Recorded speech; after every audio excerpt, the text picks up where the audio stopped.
Hello प्यारे बच्चों, मैं अभिषेक कुमार आपके अपने चैनल पर स्वागत करता हूं। मैं आज कक्षा 10 के गणित का दूसरा अध्याय शुरू करने जा रहा हूं और इसमें मैं आपको इम्पोर्टेंट क्वेश्चन बताऊंगा। इससे पहले हम कुछ बेसिक चीज़ें सीख लेते हैं, जैसे बहुपद। बहुपद ऐसा बीजीय व्यंजक जिसमें उपस्थित चर राशि की घात एक पूर्ण संख्या हो, बहुपद कहलाता है। दूसरा, चर राशि की उच्चतम घात ही बहुपद की घात कहलाती है।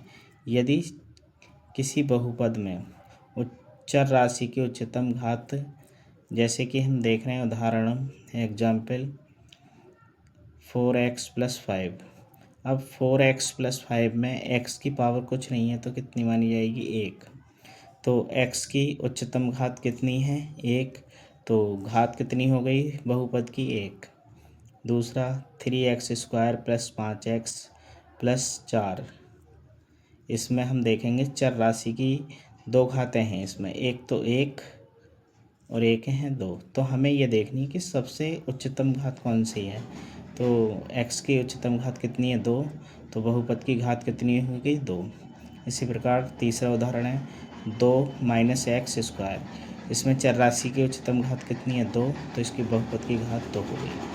अगला रैखिक बहुपद। रैखिक बहुपद ऐसा बहुपद जिसमें उपस्थित चर राशि की घात 1 हो, रैखिक बहुपद कहलाता है। जैसे उदाहरण 4x + 5। 4x + 5। अब x की पावर कुछ नहीं है तो 1। दूसरा उदाहरण 2x + 3। x की पावर कुछ नहीं है तो 1। जिस बहुपद में चर राशि की घात 1 होगी, रैखिक बहुपद कहलाएगा। इसी प्रकार दूसरा द्विघात बहुपद ऐसा बहुपद जिसमें उपस्थित चर राशि की घात 2 हो, द्विघात बहुपद कहलाता है। उदाहरण x² + 2x + 1। तो चर राशि की घात कितनी है? 2। तो ये क्या है? द्विघात बहुपद। इसी प्रकार दूसरा उदाहरण है x² - 4। तो इसमें चर राशि की घात कितनी है? 2। तो ये भी क्या है? द्विघात बहुपद है।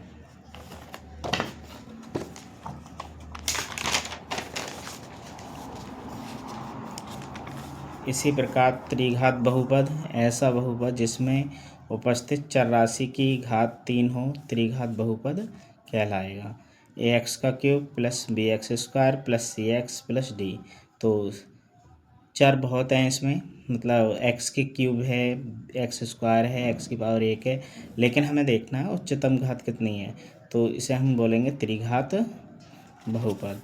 अब नेक्स्ट, जितनी बहुपद की घात होगी, इम्पोर्टेंट बात है ये, जितनी बहुपद की घात होगी उतने ही बहुपद के शून्यक होते हैं, या बोल सकते हैं मूल होते हैं।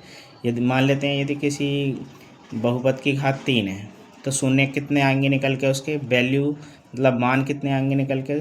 3 है तो 3 आएंगे। अगर किसी बहुपद की घात 2 है तो शून्य कितने निकल के आएंगे? 2 आएंगे। अगला द्विघात बहुपद के शून्यकों और गुणांकों के बीच में हम संबंध यानी कि कुछ सूत्र देखेंगे। तो इससे पहले नोट, जो हम इसमें अल्फा और बीटा का प्रयोग करेंगे, ये कहाँ से, कभी कभी विकल्प में पूछ लेता है ये भी नोट। अल्फा व बीटा यूनानी भाषा के अक्षर हैं, ये यूनानी भाषा के अक्षर हैं ये अल्फा और बीटा। यदि बहुपद ax² + bx + c = 0 के शून्यक अल्फा और बीटा होंगे, तब मूल कह सकते हैं या शून्य कह सकते हैं। मूलों या शून्यकों का योग जो होगा माइनस x का गुणांक, यानी कि x के गुणांक में जो है, बटे x² का गुणांक।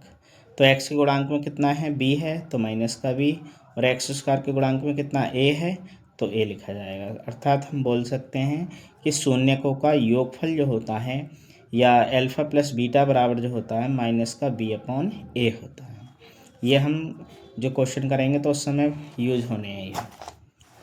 इसी प्रकार मूलों या शून्यकों का गुणनफल बराबर होता है अचर पद बटे एक्स स्क्वायर का गुणांक। अचर पद बटे एक्स स्क्वायर का गुणांक। एल्फा इंटू बीटा बराबर अचर पद। अचर पद यानी कि हम इस समीकरण में देख रहे हैं अचर पद, ये एक्स के गुणांक में, यानी इसके गुणांक में एक्स वगैरह कुछ नहीं है तो इसे बोलेंगे अचर पद। सी और एक्स स्क्वायर का गुणांक कितना ए, तो हम देख रहे हैं एल्फा इंटू बीटा बराबर हो जाएगा सी बटे ए। नेक्स्ट, यदि एक द्विघात बहुपद जिसके शून्यक एल्फा और बीटा हों, यानी कि मूल एल्फा और बीटा दिए हों या कोई भी दो मूल दे रखे हों, तब द्विघात बहुपद या द्विघात समीकरण का जो फॉर्मूला होगा x square minus alpha plus beta into x plus alpha into beta. ये कब लगेगा, जब हमें एल्फा और बीटा की वैल्यू दे रखी होगी, तब हम डायरेक्ट इस सूत्र से द्विघात बहुपद या द्विघात समीकरण ज्ञात कर सकते हैं।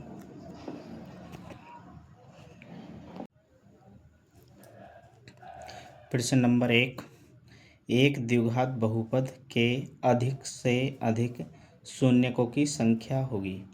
क्या कह रहे हैं, द्विघात बहुपद यदि यहीं पे त्रिघात या रैखिक कहेगा तो इसके लिए अलग बताऊंगा। अभी एक द्विघात बहुपद के अधिक से अधिक शून्यकों की संख्या होगी, तो अभी हमने पढ़ा था, देखो यहाँ पे जितनी बहुपद की घात होगी उतने ही बहुपद के क्या होते हैं, शून्यक या मूल होते हैं। तो इसका ये क्वेश्चन है, वेरी मोस्ट इम्पोर्टेंट क्वेश्चन इस साल के लिए, कि एक द्विघात बहुपद के अधिक से अधिक शून्यकों की संख्या होगी तो कितनी होनी चाहिए। क्या बोला, द्विघात, तो द्विघात में मैंने अभी बताया आपको कि जितने बहुपद के घात होगी उतने ही क्या होंगे, शून्य। तो हमारा कौन सा विकल्प सही होना चाहिए, दूसरा। यदि यहीं पर द्विघात की जगह अगर रैखिक कह देता तो हमारा कौन सा विकल्प होता, पहला। यदि यहीं पर कह देता त्रिघात तो कौन सा विकल्प होता हमारा, तीसरा। नेक्स्ट क्वेश्चन,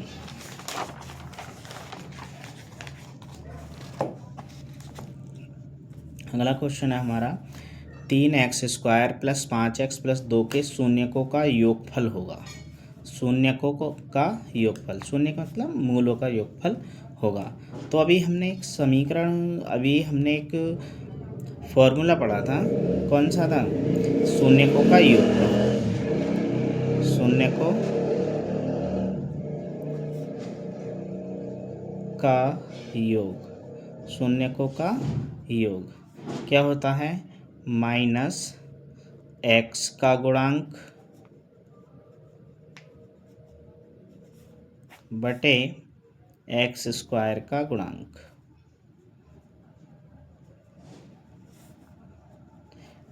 माइनस एक्स का गुणांक हमारा कितना, हम देख रहे हैं 5 लिख देंगे। एक्स स्क्वायर का गुणांक कितना है हमारा, 3 लिख देंगे। तो आंसर आ गया हमारा 5/3। अब हमें ये देखना है कौन से विकल्प में है -5/3, बी विकल्प। हमारा जो क्वेश्चन है, क्वेश्चन का जो आंसर हो गया बी हो गया, ठीक है। नेक्स्ट क्वेश्चन, एक द्विघात बहुपद ज्ञात कीजिए, या ऐसे भी कह सकते हैं द्विघात समीकरण ज्ञात कीजिए, जिसके शून्यकों का योग तथा गुणनफल क्रम से -3 और 2 हैं। तो शून्यकों का योग, शून्यकों का योग, शून्यकों का योग कितना दिया है, -3। योग को हम लिख सकते हैं एल्फा प्लस बीटा -3 दिया है, तथा गुणनफल क्रम से कितना है, 2 है। तो गुणनफल यहाँ लिखेंगे, शून्यकों का गुणनफल कितना है, 2 है, यानी कि हम लिख सकते हैं एल्फा इंटू बीटा बराबर 2। अब द्विघात बहुपद का हमारा सूत्र हमने बताया था आपको, द्विघात बहुपद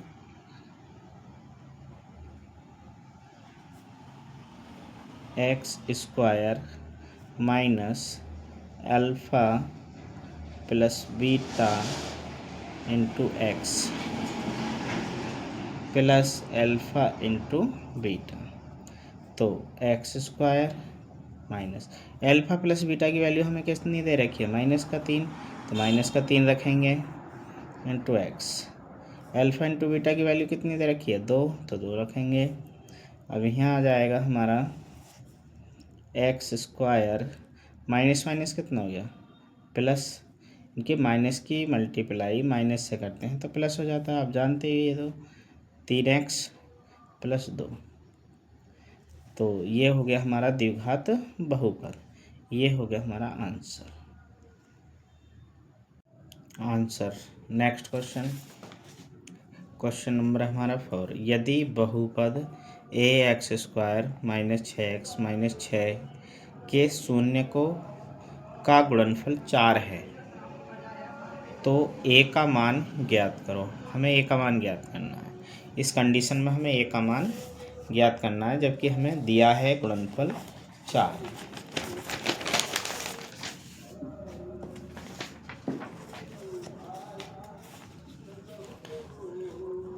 गुणनफल 4।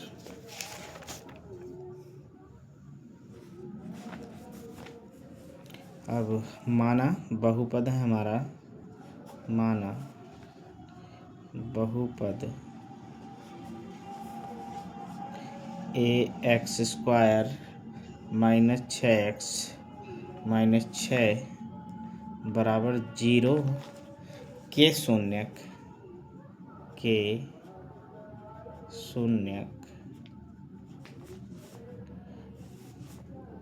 अल्फ़ा व बीटा है,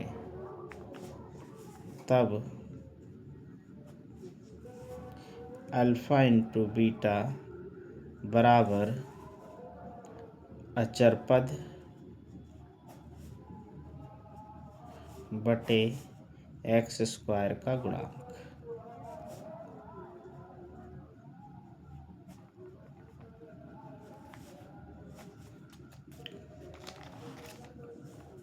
अब अल्फ़ा इंटू बीटा की वैल्यू हमें दे रखी है, कितनी है, 4 है।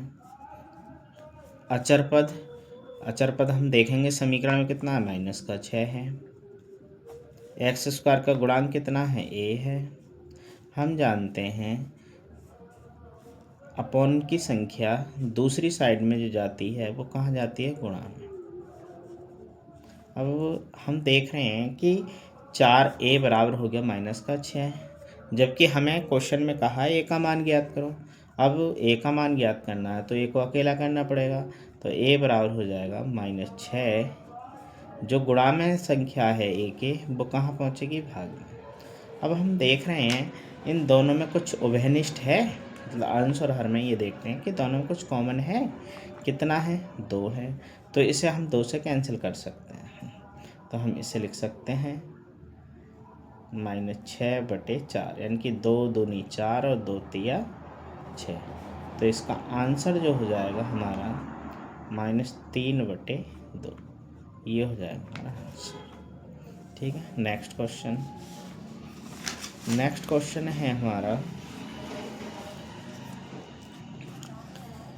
द्विघात बहुपद x² प्लस 7x प्लस 10 के शून्यक ज्ञात करो तथा शून्यकों तथा गुणांकों के बीच संबंध की सत्यता की जांच कीजिए। ये जांच भी करनी है हमें, क्वेश्चन में कहा संबंध की सत्यता की जांच भी कीजिए। चलो ठीक है।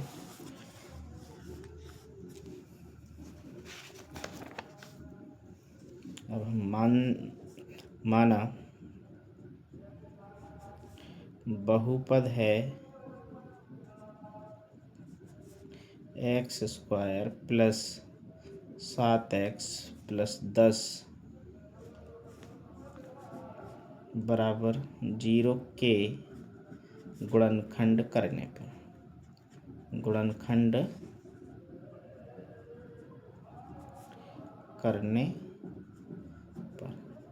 यानी कि हम इसके अब गुणनखंड करेंगे।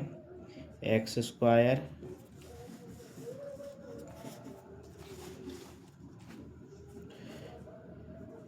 प्लस 7x प्लस 10 बराबर 0। गुणनखंड करने का तरीका क्या है, हम देखते हैं कि एक्स स्क्वायर के गुणांक पे कितना है। कुछ नहीं है तो 1 ले लेते हैं। और अचर पद कितना है, यानी कि अकेला अंक कितना है, 10 है। अब एक्स स्क्वायर के गुणांक की और अकेले अंक की हम करते हैं गुणा, 10 एकन 10।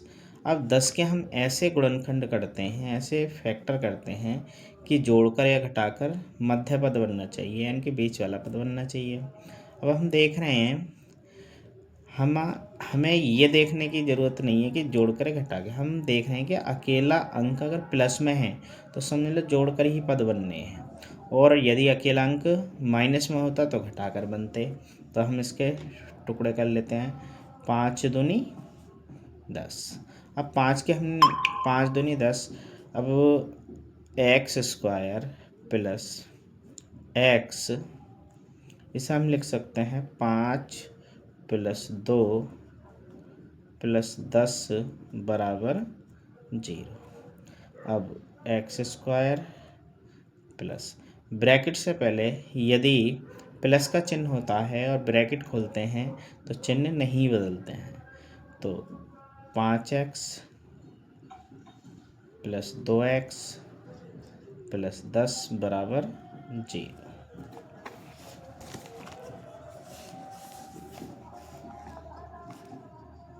अब हम ये देखते हैं कि दोनों में एक्स स्क्वायर प्लस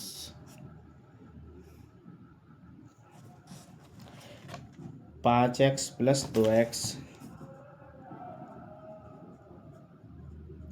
प्लस 10 बराबर 0। अब हमारे पास पद कितने बन गए, 1 2 3 और 1 4। अब दो दो पद ले लेते हैं। दोनों पदों में हम देखेंगे इन दोनों में क्या कॉमन है, x, तो x कॉमन ले लो।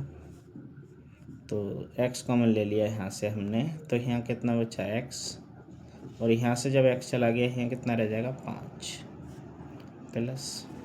अब हम देख रहे हैं जो हमारा ये पहला पद में कॉमन आ गया x प्लस 5, दूसरे पदों में भी यही आना चाहिए। अगर ये आता है तो हमारा सवाल सही हो रहा है, और नहीं आता तो गलत हो रहा है। अब हम देख रहे हैं यहाँ कितना है 2x और यहाँ कितना है 10। इन दोनों में कुछ ओवेनिष्ट है 2 कॉमन ले लो। तो x यहाँ कितना बचा, 2 पंजे 10 यानी कि 5। अब हम देख रहे हैं दोनों जगह हमारा x प्लस 5 बन गया, x प्लस 5 कॉमन ले लो।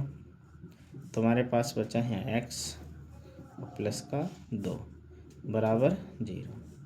अब एक बार हम x प्लस 5 बराबर 0 लाएंगे, तो यानी कि x बराबर आ गया हमारा माइनस का 5, यानी कि एक मूल हमारा आ गया माइनस का 5, यानी कि इसे हम ले मान सकते हैं एल्फ़ा बराबर माइनस का 5। दूसरा x प्लस 2 बराबर 0, तो x बराबर कितना आ गया माइनस का 2। इसे हम लिख सकते हैं बीटा, या x बराबर आ गया हमारा माइनस का 2। हमारे पास दोनों मूल आ गए। अब इन्होंने क्वेश्चन में कहा है सत्यता की जांच करो, सत्यता की, गुणांकों के बीच सत्यता की जांच। तो यहाँ लिखेंगे सत्यता की जांच, सत्यता की जांच करेंगे। सत्यता की जांच में क्या करते हैं, अतः शून्यकों का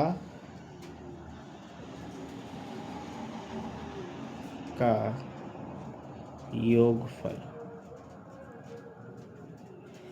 बराबर होता है अल्फा प्लस बीटा। अब अल्फ़ा कितना है तुम्हारे पास, माइनस का 5, बीटा कितना है माइनस का 2, माइनस का कितना हो गया 7, अपॉन में कुछ नहीं है तो अपॉन में 1 हम लिख सकते हैं। किसी भी संख्या के अपॉन में ज़रूरत पड़ेगी तो हम 1 लिख लेंगे। अब हम देख रहे हैं -7/1 आ गया, तो शून्यकों का योगफल क्या होता है, x का गुणांक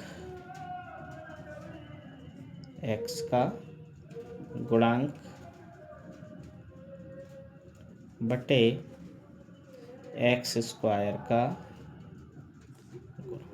अब हम देख रहे हैं ये वैल्यू आ गई हमारी। यदि ये मान हमारे आ गए हैं, हम समीकरण में चेक करते हैं। एक्स का गुणांक यानी कि 7 है, एक्स का गुणांक कुछ नहीं है तो 1 है, यानी कि सत्यता की जांच कर रहे हैं तो शून्यकों का योगफल हमारा सही आया। इसी प्रकार हम निकालेंगे शून्यकों का गुणनफल। शून्यकों का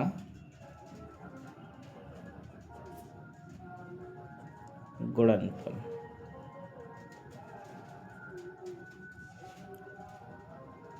क्या होता है? Alpha into beta. अल्फा की वैल्यू कितनी है हमारी 5, बीटा की वैल्यू कितनी माइनस की, तो माइनस माइनस प्लस, 5 दूनी 10, 10 आ गया। तो इसे हम 10 को